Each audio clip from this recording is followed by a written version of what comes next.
how can we do better? I would like to start off by asking a question about the service, the foreign service itself. You have been a member of the service, and now, as minister, you head the service. I have always wondered at the sheer masses that the diplomatic corps employ in countries like the US or even Brazil, for that instance.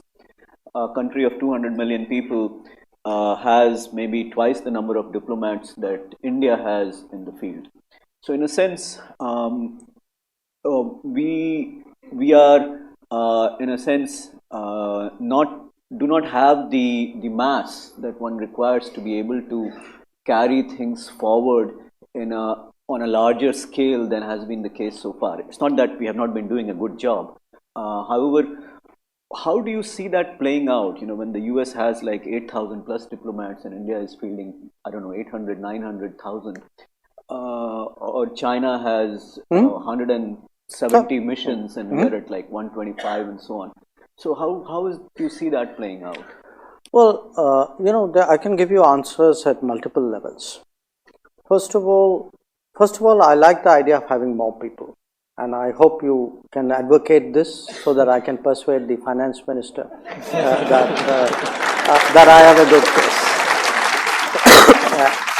Having said that, look, the truth is, though people think we have a large government, when I look at many other countries and polities, we don't.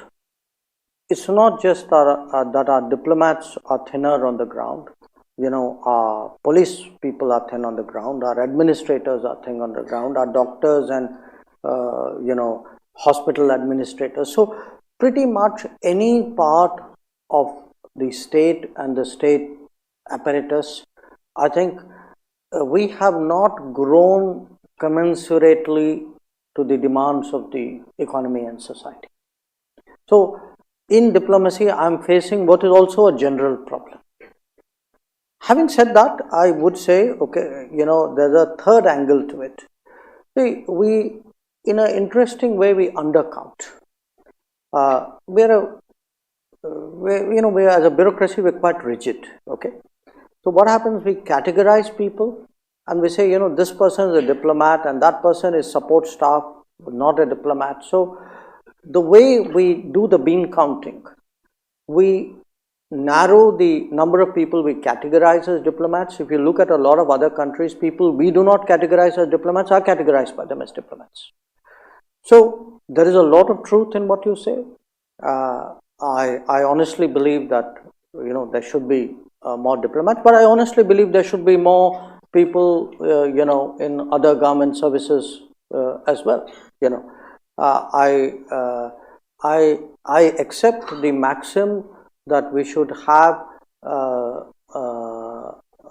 in a sense, minimum government and maximum governance, but from the point of view of the efficiency of the system. I mean, to me, I cited the example of passports. I mean, there were a lot of things in the passport process which we really didn't need to do, and which were tautological, which were, sometimes ridiculous. You ask somebody else to certify who you buy. You could certify it yourself, which is what you do now. My take is that it's something which I hope will happen. We have certainly in this decade, I think, created about 25 new embassies. The bulk of them in Africa, because we were very underrepresented in Africa. In fact, I've just come back from opening an embassy in Paraguay. We are opening 2 of them in the Baltics, because these are very strong digital societies, very tech savvy people with whom we need deeper ties. So we will grow, but I could always do with more people. Sure. So just to build on that point a little bit, as we move forward, and we need to negotiate all of these different things, including trade agreements, political things, and so on. And with increasing technology deployment across many areas, there would be a need for specialists and generalists. The service itself as it has evolved over the years, takes in generalists, maybe some people specialize over time. How does that play out in terms of our ability to be able to generate better outcomes going forward? That division between generalists and specialists, and how that process is managed at the ministry level, at the service level, and so on. Uh, there's a case to be made either way. Okay, if you are super specialized, you miss the woods for the trees. If you are really generalized, you don't see the trees. So, you've got to find some balance there. What we try to do, we take the first level of specialization. Particularly in the last 10 years, because I have been associated with the senior management of the ministry for the last 10 years. We have, for example, said the first filter is a kind of a language cultural filter. So, if you have learned Chinese, keep going back there. Now, I must admit I am a violation of that rule. Okay, but I belong to a different era, and the exception cannot, in a sense, be the rule in this situation. But for me, the idea that we have strong regional specialization, Chinese, the Russian zone, the Arabic zone, the Spanish zone, the French zone, and I regard even the US actually as a specialization. I think it's not that anybody who learns English can automatically go and navigate the United States. It is a very unique country. Try and get people much more systematized into what you might call area specialization. But we are also, at the same time, we encourage people, people who've done trade negotiations, who have done stints in the Commerce Ministry, people who've done multilateral work, people who've done disarmament or I would say technology related, cyber related stuff. So it has to be, it's a balance. You're never exactly going to get it right. You'll have to keep moving it up and down. But there is another part of it, and the part of it is the solution which is outside. A big change that I see in the bureaucracy for the better.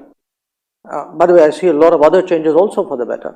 But it is the willingness of the system to say, I have a complex issue.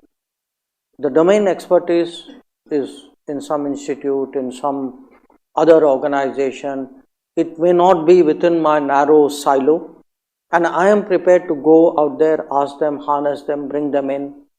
And that degree of consultation and interaction with institutions outside, that has actually been very much on the increase. So a lot of what I mentioned, for example, International Solar Alliance. Now, we have worked with a range of people. I mean, in fact, the person who heads it now is a person who used to be in the government, but who's gone up and down. Between he was with Terry for some time. So I think that cross fertilization has been good, but again, I realistically am not going to grow the size of the bureaucracy to meet my demands. So it's much more sensible for me to harness the creativity and energies and knowledge of other institutions. I think that's the fix. That's good to hear. I hope that we will also be a part of that. Oh, absolutely. I mean, you are already. I mean, after all, look at it this way. We have a training institution. So ask yourself, why do we send people to you? Because our belief is that after the training that we do ourselves, there are still gaps in our training, which they will fill if they come to you. So you are actually a model for me. We look forward to much more, sir. Let me hand over to Yakshit. Yes, sir. So there's a lot of commonalities that we see with Latin America, as you just mentioned, on the demographics, the middle class economy that we have, the energy demands, and as well as the climate goals that we have. Did we miss out anything since the last 70 years, or to reframe it better, what silver lining did we see right now so that the terms of engagement have been increased.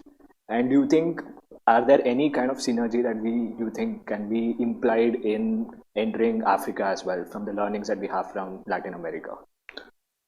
So if I understood the first part of your question, you're asking me, did we miss out anything with Latin America? Yes. Oh, we missed out a lot. Yes. We missed out a lot because, very frankly, I think distance, physical distance created mental distance.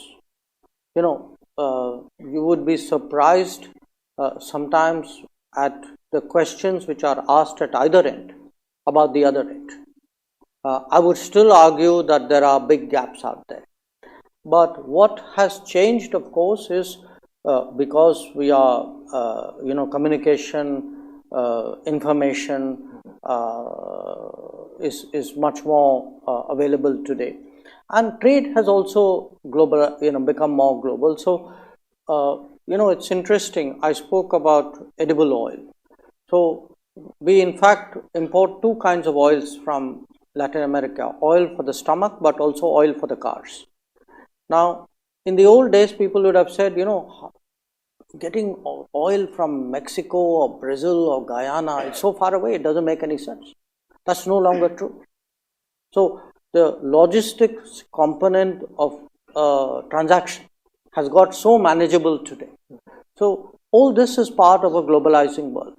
So, to my mind, in fact, there is a phase of discovery of each other which awaits us in the India Latin America relationship, and we in the government will have to encourage it and foster it by going there ourselves and setting an example.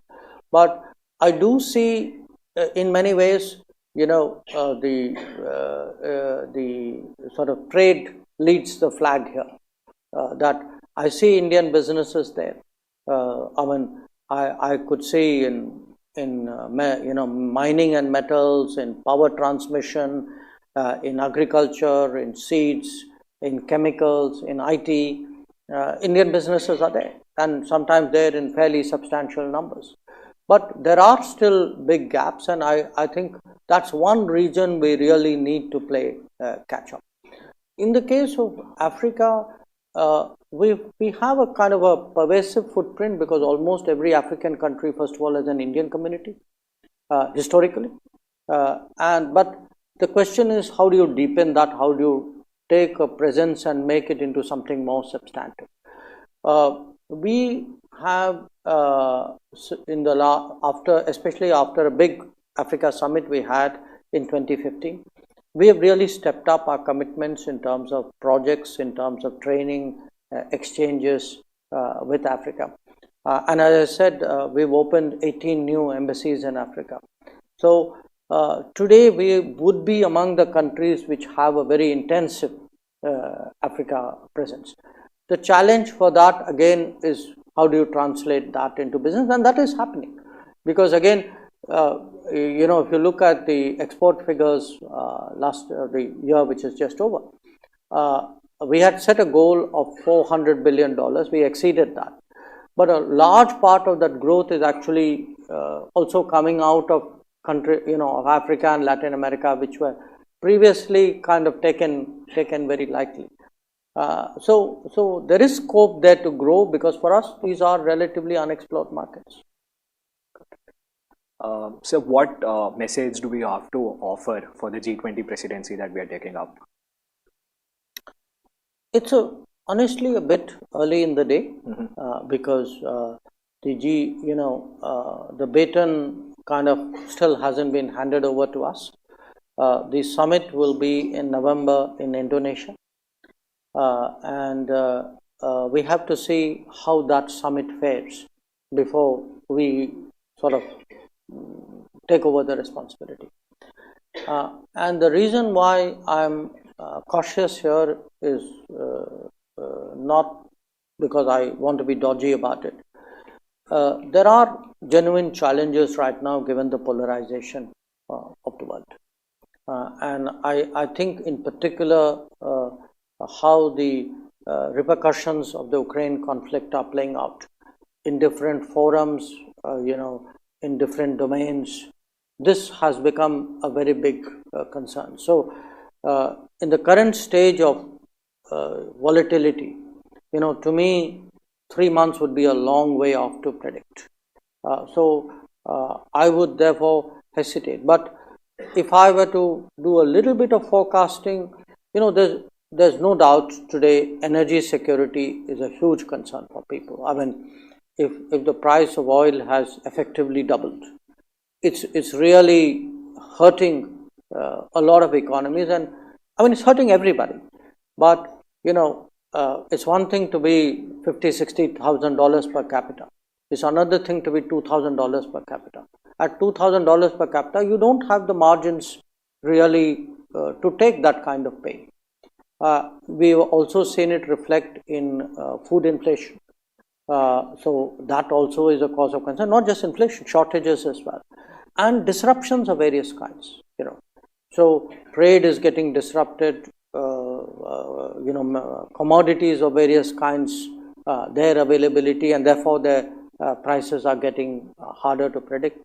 So I would say the entire world is concerned, but clearly the global south, the developing countries, the relatively low income countries, their anxiety is very much stronger because they don't have the resilience, they don't have the resources to deal with this challenge. So in some form, because the G20 at the end of the day is a kind of a economic, it's a very heavily economic platform.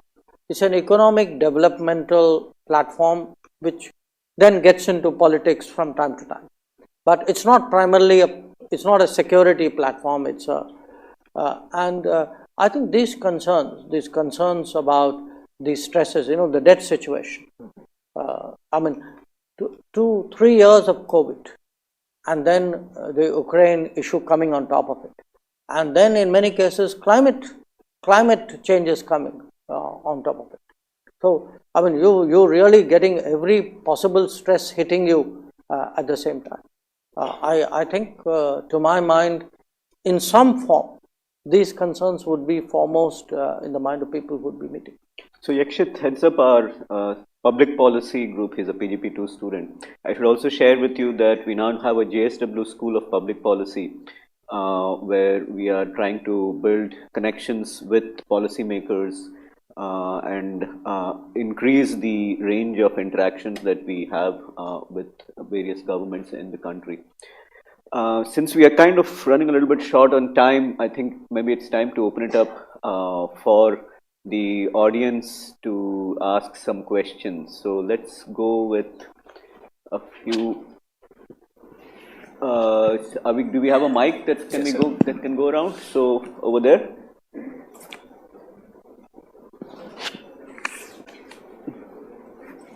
Good evening, Doctor.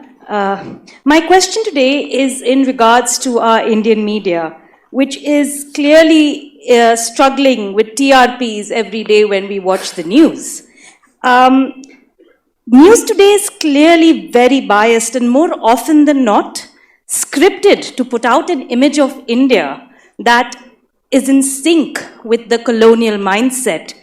And this is to please Western audiences and often mislead our own. What role should our media play to do its bit and reverse the colonial mindset? And where are they going wrong? Can I do one thing? If I could maybe take 3 questions at a go, okay. It might give people a fairer shot at. Gentlemen, so we have one of our first alumni from the first batch, Mr. Inder Modi. So I'm going to invite him. Go ahead, Inderji.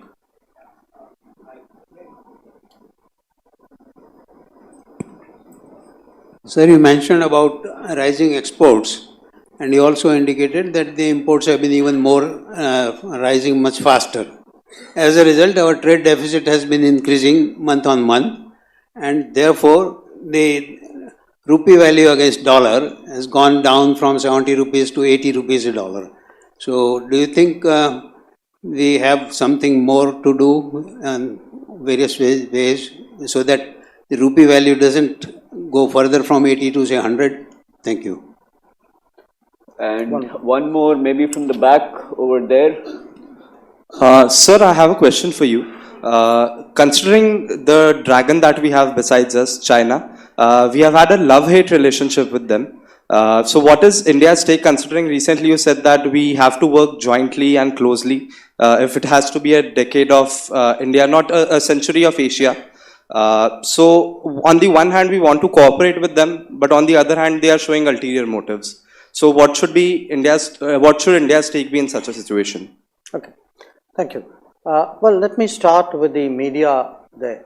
Look, I'm not sure. I mean, clearly, some of what you said has a basis. But if you look at the colonial, what you call a colonial mindset, a lot of it is, in our case, debates we have within our country, which we seek external validation on those debates. So, you and I will argue, and then you'll say, but somebody in London, this British magazine said it, or that American newspaper said it, because in your mind there's a kind of a superior wisdom there, which you are now trying to employ as a backup artillery to your own arguments.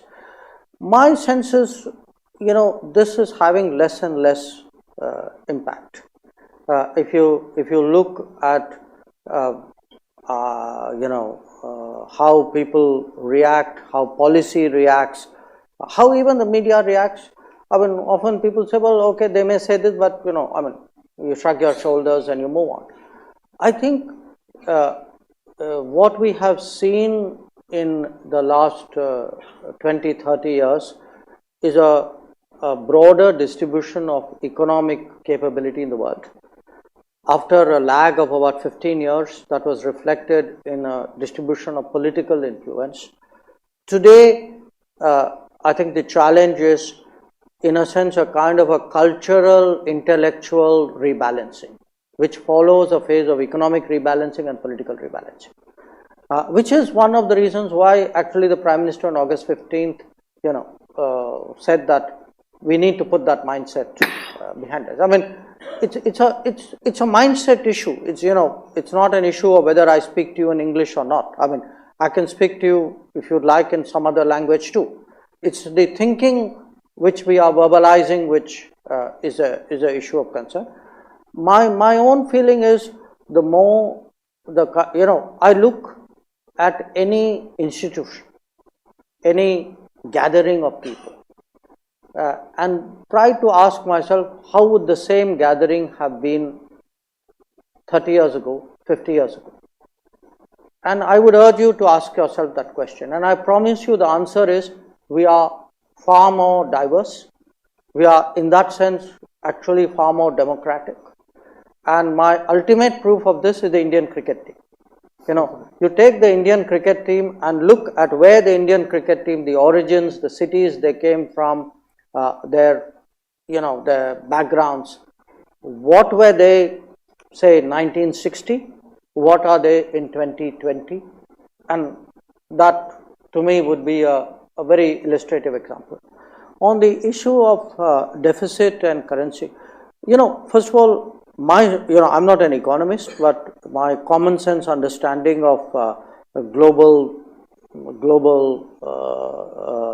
sort of, I would say, policy tells me a lot of what you're seeing on the currency is not a function of trade deficit. I mean, one currency which has gone down dramatically against the dollar is the euro. It's not that suddenly Europe's trade account has changed. What happens at moments of deep global stress is there's a movement towards the dollar, because still the dollar is the safe harbor for the world. And in fact, if you were to take the Indian rupee vis-a-vis pretty much any other currency in the world, relatively, we have actually been impacted less. And these are some pretty strong currencies we're talking about. You're talking about the euro, you're talking about the yen. So I think the real anxiety is, the more the economic turbulence as a result of the COVID consequence and the Ukraine conflict continues, we are going to see challenges Here, not just us, the whole world is going to see that.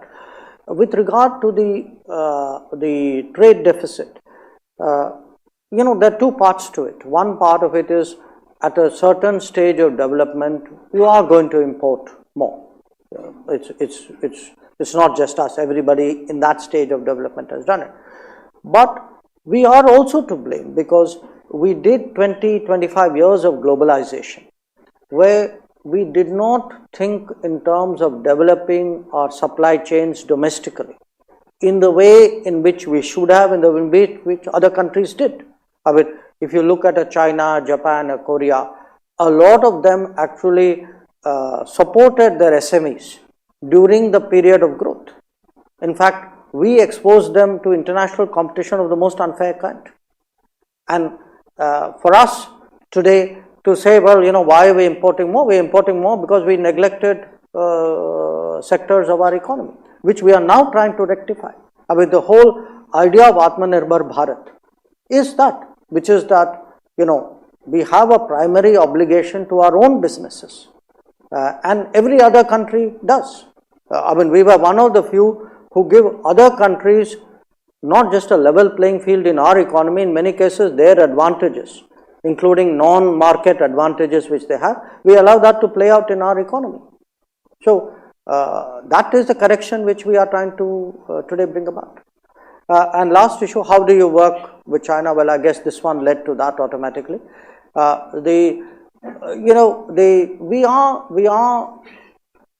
Everybody wants to get along with big countries, especially if they happen to be neighbors. It's sensible, okay? But you want to get along on reasonable terms, on terms of mutual respect and mutual interest. So the issue is not whether we should have good relations or not. Who would say that we don't want good relations? We want good relations. But good relations cannot be at a cost of our national interest. It cannot be at the cost of a disturbed boundary. So I think the reference which you quoted was my hope that we would be able to resolve our differences and get along with what is in our common interest. So that is my hope. Now, whether it is my expectation or not will depend on them.